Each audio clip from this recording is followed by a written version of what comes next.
বন্ধু তুই? আরে বন্ধু, অনেকদিন পর দেখা। হ্যাঁ, তো ভালো আছিস? হ্যাঁ, ভালো আছি। তুই কেমন আছিস? হ্যাঁ রে বন্ধু, আমিও ভালো আছি। তো অনেকদিন পরে দেখা হলো। চ কফি খাই গে। চ।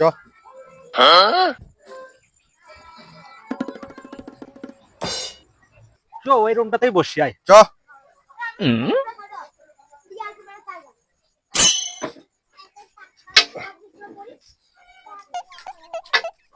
বল, কফি খাবি না চা খাবি?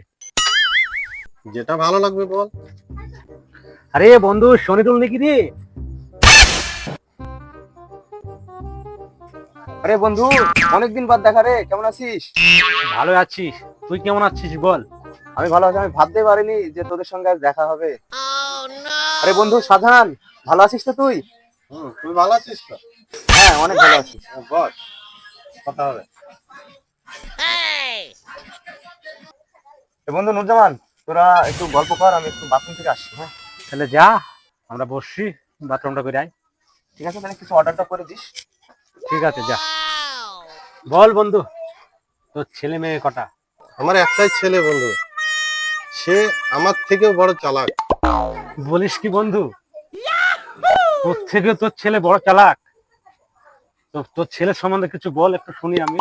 জানিস বন্ধু, আমার ছেলে একটি দামি গাড়ি কিনেছে, কিনে একটি বড় লোকের মেয়েকে পটিয়েছে। মেয়েটার সাথে কোনো রকমের বিয়ে হয়ে গেলেই মেয়ের বাপের যত সম্পত্তি সব আমার। আমারও তো সেম প্রবলেম রে বন্ধু। তাই নাকি বন্ধু? আমার ছেলেও একটা দামি ফ্ল্যাট কিনে একটা বড় লোকের মেয়েকে গিফট করেছে, জানিস?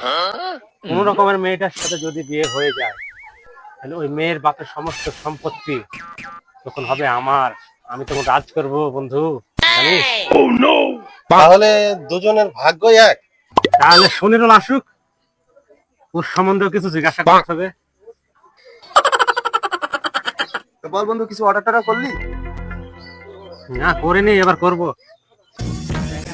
কি খাবেন বলেন আপনারা? 3টে ব্ল্যাক কফি দেন। বেশ, ওকে। শনিরুল, তাহলে বল, তোর ছেলে মেয়ে কটা? এ বন্ধু, আমার একটাই মেয়ে, সে আমার থেকে বড় ধান্দাবাজ। একটা ছেলের সঙ্গে দামি একটা গাড়ি গিফট করেছে আমার মেয়েকে। আরেকটি ছেলে আমার মেয়েকে একটা বড় একটা বাড়ি গিফট করেছে, জানিস?